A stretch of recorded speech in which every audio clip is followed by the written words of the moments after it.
Hello everyone, Chickchang back with another summary, this time on Halo Ghost of Onyx. If you missed any of the previous videos regarding the books before this one, check out my channel to start from the beginning. Without further delay, let's begin. The prologue starts at 2545 on planet Bagasse Delta, Operation Torpedo, where the 300 Spartan 3s from Beta Company are dropping in via orbital drop pods. Tom, who we see this encounter through, lands and gets out of the pod, sweeping around and moving toward the refueling depot that they were to attack, shooting a few Kigyar in the head that were wounded on the ground, grabbing grenades and shield generators to use, since Spartan 3s didn't wear Mjolnir. Too expensive. They instead wore SPI armor, which is still pretty well armored, but mostly just for camouflage ability it had. Tom sees that he's 5 kilometers away from the main target and is on the move again, meeting up with his team, Foxtrot. Lucy, B091, Min, B174, and Adam, B004. This is what makes up his team. Of the 300 Spartans, 291 made it to the ground alive, and all were moving toward the depot. Taking out the station would triple the supply line for the Covenant. Nuking it didn't work since sending it from split space couldn't be quietly done, and nukes sent were destroyed before detonating. Still, too many ships were in the area to try a normal attack or even send in Helljumpers, so the expendable Spartan 3s were sent instead. All the Spartans left, run across broken ground, but Tom sees Seraph fighters coming in from behind. Some Spartans turned with M19B SAM missile launchers and attacked the incoming ships, knocking 2 out of the sky, and others waving off attack runs. 6 of them, though, launched plasma before doing so, killing dozens of Spartans. They eventually make it to the facility, and the Covenant actually attack, knowing in close quarters they didn't stand much of a chance. So all the Spartans charged, screaming a battle cry that actually caused some of the Kigyar to break ranks. The blur of Spartans clash with the elites and jackals, breaking necks, stabbing them with their swords, and killing anything else that gets in their way. Tom kills the Sangheili commander with a sniper rifle as they continue to move through. The Omega Panic Code was announced, which struck Tom as odd since they seem to be winning. However, 7 Covenant cruisers drop into sight. Lucy wants to go back and help the others, but Min says they can't, the Omega Code. Adam doesn't want to run away, and Tom agrees. They won't run, but they can't help them either. They have to push through and detonate the depot as soon as possible. So they make their way to the core. Adam is shot in the back along the way, which paralyzes him, but he yells to the others to go. Min is killed after reaching the core, and the electromagnetic field causes the explosives they are planting to detonate prematurely. Tom grabs Lucy after they plant theirs, and they run out to make it to the cliff edge to avoid the explosion of the depot, and hopefully plasma bombardment. It's 500 meters to the water below. They take each other's hands and they jump. They hit and come up for air since their suit was filling with water, and they get their helmets off. They see the cruisers glassing their comrades, unable to do anything to help them. But the installation detonates, starts destroying everything nearby, cruisers and Spartans alike. Tom and Lucy dive down to avoid being burned alive, still getting burned a little, but the waterlogged armor saved their life. They eventually shed their armor and make way to the extraction, the only 2 to survive the successful mission. Lucy starts to walk towards the glass crater, and Tom asks where she's going. Survivors. She wanted to go look for them. Tom knows that nobody could have survived, but they go and look anyways, not able to find anybody else alive. So once back at the stealth ship, they leave. But Lucy asks Tom how they know they are still alive. Tom is puzzled for a sec, knowing that part of him did die that day, but those would be the last words that Lucy speaks for a very long time. The craziest part about all of this during the prologue is the fact that every Spartan on this mission, at most, was 12 years old. May 2531. John and Blue Team are infiltrating a base of insurrectionists that have Fenris warheads. They contacted the UNSC asking to trade these warheads that they stole at some point for medical supplies and other things. Instead of trading, they decided to send in Spartans to get them back. Kurt 051 was added to Blue Team to replace Sam. Kurt was actually quite a cunning Spartan and was able to actually beat Blue Team during training when he would lead Green Team. But he was always out trying to make friends with every Spartan, and even non-Spartans, which for some reason John took as undisciplined, for a Spartan anyways. Odd, but whatever. He understands that he's still a capable Spartan. So when they all get to the gatehouse, checking cameras to make sure nobody was alarmed, Kurt was going through the files, and when John was ready to move, Kurt hesitated. He had a funny feeling, which worried John since he was known for sniffing out ambushes. The guards loading the Warthogs seemed like they were waiting for something. John agrees, but they will be careful since they have a timetable to hit. So they clear out more enemy personnel reaching the building that the nuclear warheads are in. Kurt is getting the Warthog ready while the other members of Blue Team enter. Linda and Fred move to secure the warheads when Kurt flashes a red acknowledgement light. John immediately tells the others to abort mission, but starts to get dizzy and all 4 of them pass out. When John wakes up, there are 12 commandos circling him, and the rest of Blue Team, minus Kurt, with 30 caliber machine guns. General Graves, a target of the UNSC, is standing by John telling him to relax, since the Spartans were now equipped with neural inhibitor collars, so they can't do anything while in their armor since the signal to their brain is blocked. They were knocked out due to anti-grav plates installed by the insurrectionists, tricking their armor into thinking it was a 10G environment, so their gel pressure systems filled up, causing them to pass out. So it was all installed for them, which means that they knew that they were coming. Oni was getting predictable, which was not good for the Spartans. However, General Graves kept mentioning the 4 Spartans of Notorious Blue Team, and only 4 of them were captured with collars on, so Kurt was not there. An anti-personnel mine went off, and Kurt drove a modified Warthog into the building, throwing 3 more mines into the corners of the building and jumping out, killing 3 of the commandos left after the mines detonated. Then removed the coloners from each member of Blue Team. John had Kurt drive while the rest of the warheads got loaded. He went over to General Graves, but he was killed during the explosion. Unfortunate, but not too bad. At least the target had been eliminated. Kurt then takes off, ducking to avoid all shots that he could directed towards them. The rest of Blue Team was safe between the warheads. Oddly enough, it happened to be the safest place. John and Linda shoot incoming missiles until an Oni Pelican shows up to take out the last one, while they are picked up. John tells Kurt that if he ever has a funny feeling again, to make sure he listens. Kurt nods, and Kelly welcomes him to Blue Team. On October 24th, 2531, Colonel Ackerson is having a meeting with higher-ups in Oni on Point of No Return, which is the largest ship ever built from the Prowler class. Admiral Rich, who was commander of Covert Ops in Section 3, and in charge of every field operations except the Spartan 2s, was there, along with Captain Gibson, who was the next field officer in charge of Oni Black Ops, wet work version of Admiral Rich. And last but definitely not least, Admiral Perengoski entered the room telling Ackerson he better have a damn good reason for pulling them all into the middle of nowhere. They all take a seat, and Ackerson has them look over his plans. Both men, Rich and Gibson, tell him that they hope he isn't trying to shut down the Spartan program again. But Ackerson isn't. He wants to start a Spartan 3 program. So if you can't beat them, create your own, I guess. But they will be cheaper to produce and have more of them in the end. Since the technology has gotten better, there should be no washouts. Plus, they can widen the candidate pool, which was the problem with the Spartan 2s. And why there were no more made? Halsey didn't like any of the new candidates. The other thing that would change from Spartan 2s to 3s is that they will have no public presence. With the secrecy, they could take on missions not even Spartan 2s would be sent on. Suicide missions, Rich responds, but Ackerson counters with high-value targets. Because that sounds much better. Perengoski asks Ackerson if he wants to trade lives for time. Ackerson tells her yes. That's the role of any soldier, isn't it? They agree, but not happily though. And everyone decides they want to fund it and get it going. So Perengoski tells Ackerson that they will go to planet Onyx because it's the most secretive place that they know of. There's one more thing Colonel Ackerson wants though. He wants a Spartan 2 to train new Spartan 3s. As long as he can get one without anyone else finding out, he's able to do so. And in the end, Spartan 051 just so happens to be the Spartan that he wants. 2 weeks later, Kurt, Kelly, and Fred are on a scouting mission to figure out what's going on at a decommissioned shipyard stationed Delphi. Odd that Spartans were sent on this mission, Kurt thinks, but orders are orders. When they get closer to the shipyard, Kurt has a weird feeling, which we know isn't good. Broad spectrum pulse is going off, which Fred identifies as a Shaw Fujikawa slipspace drive. They message the circumference before going any further to make sure it is what Fred thinks it is before they have others come in. Kurt goes in, and Fred and Kelly watch his back, just in case something goes wrong. Once closer, his Teapack malfunctions because of the ruptured slipspace drive and sends him spiraling into deep space, turning on his tracking beacon and going into deep breathing mode to last a bit longer.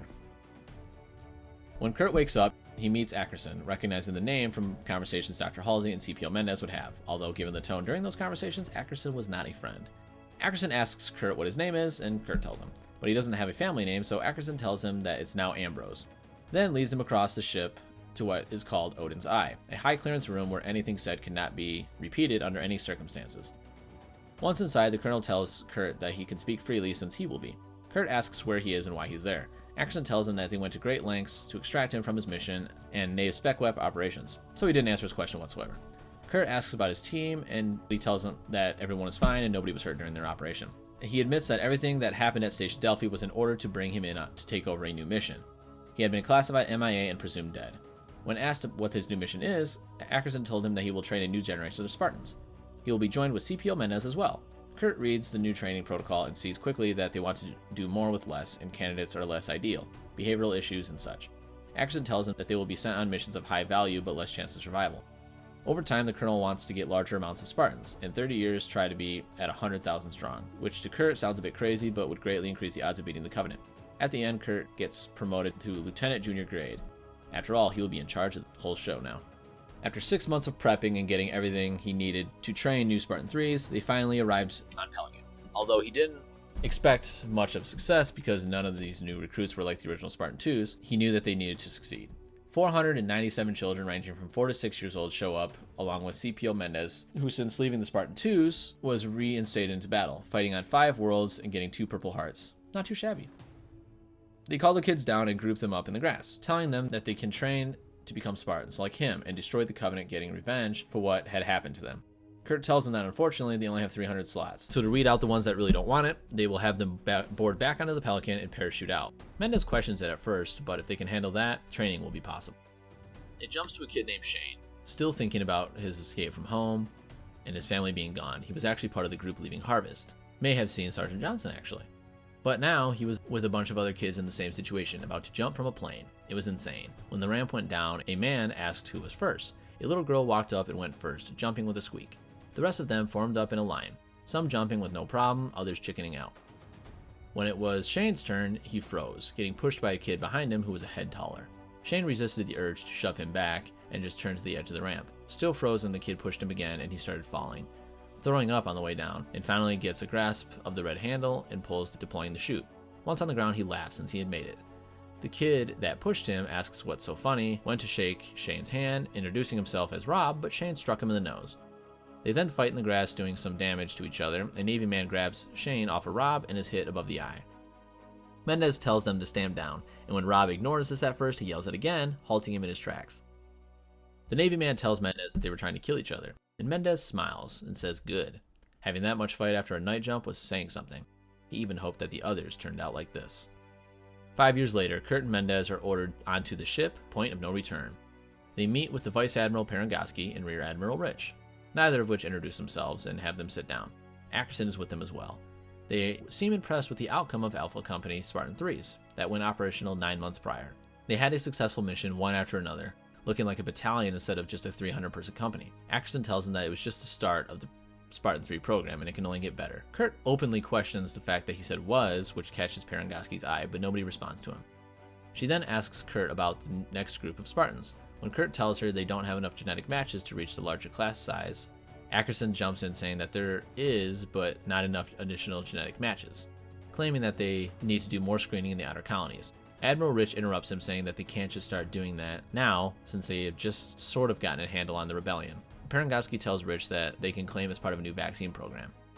Something that seems incredibly hypocritical is that everyone hates Halsey because of the Flash cloning. And apparently her kidnapping kids and turning them into Spartans is awful. But this woman is literally going to do everything again. And the idea is to send them on suicide missions. That is much worse than what Halsey intended, minus the Flash cloning. Also not kidnapping, but if they are talking about screening the other colonies, what are they going to do? Wait till the parents die and take advantage of the kids? I understand the need for it, especially with what's going on, but the hypocrisy is crazy in these books sometimes.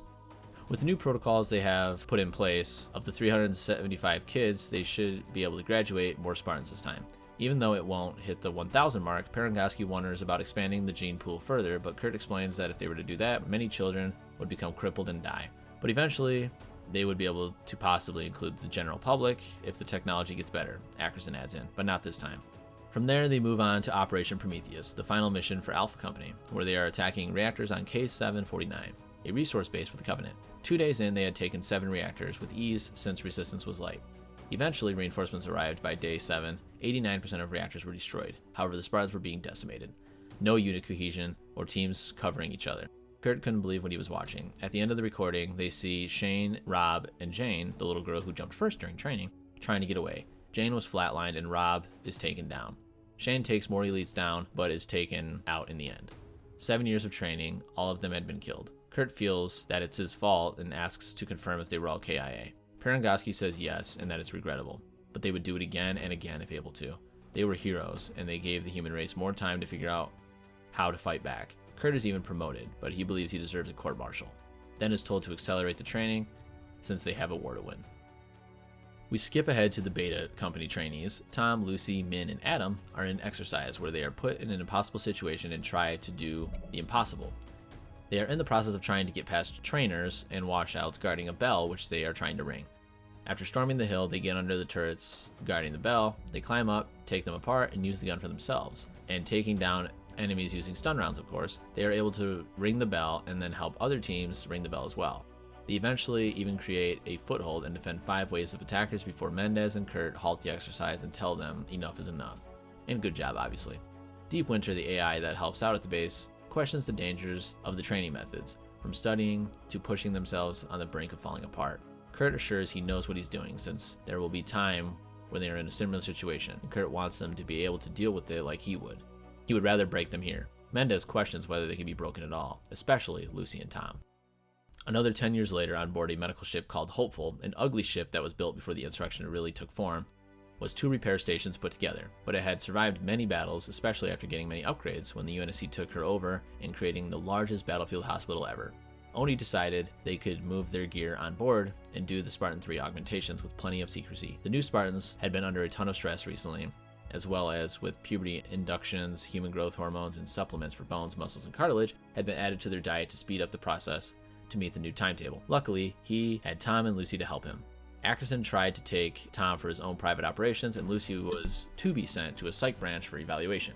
But Kurt appealed to Vice Admiral Parangoski, and she agreed to let them stay with him. The Gamma Company Spartans were ready to board and did so. Kurt actually briefed them on the augmentations and showed them what had happened to Spartan 2s, half of which had died or been physically altered out of the procedure. But none of the 330 candidates backed out. Apparently Kurt had to petition for 30 extra slots because he didn't have it in him to cut 30 random kids. I don't understand that, since before the higher-ups complained about there not being near 1,000 kids. Guess they wanted more washouts? But either way, Ash is the last to walk by. He was one of the best leaders in Gamma Company, and told Kurt that even if he is to die on the table, it was a blessing to train under him and he wouldn't change a thing. Kurt tells him that the blessing was all his to be able to train him, and that he will see him on the other side after the augmentations. He went over to Holly, who reminded him of Kelly, and realizing how much he missed his old team. Before leaving, he checks the augmentations being inserted, most of which are the typical ones that had always been used. But there were 3 new ones being used he was looking for, the serial numbers being 009927-DG, 009127-PX, and 009762-00, which didn't match any standard medical codes. When another medical personnel asks him if there's anything he can do, Kurt lies, saying no, it's all good, and leaves.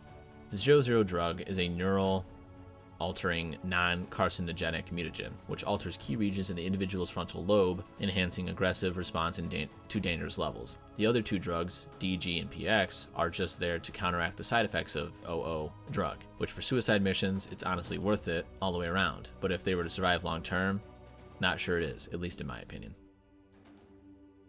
Kurt is awake for a long period of time, wanting to see and make sure all of the Spartans make it through, which they do. But that doesn't bring much relief for the lieutenant. He is then called to the bridge of the ship and is escorted by a lieutenant commander. Once to the bridge, she goes to a side room and puts her palm on a terminal, opening up the door. The Vice Admiral is inside, telling the commander she can leave. Kurt salutes and then listens to what Vice Admiral Cyanris Jerome has to say.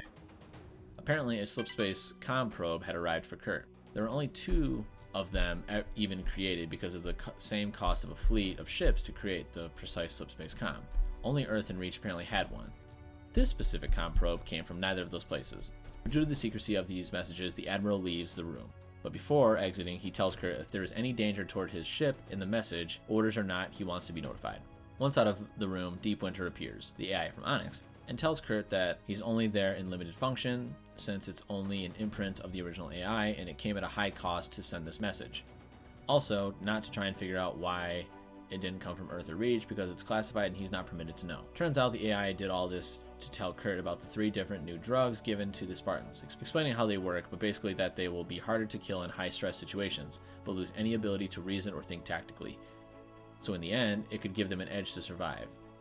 But Deep Winter wants Kurt to stop the use of these augmentations because it's not worth it. Deep Winter has always put the well-being of the children over everything else because he sees them for what they are, children. Kurt acknowledges and the AI disappears. But the thing is, it was Kurt's idea to use these drugs in the first place. Because of what had happened to Alpha and Beta teams, he wanted to make sure the Spartans lived longer. Just hoped that in the end, it was worth it.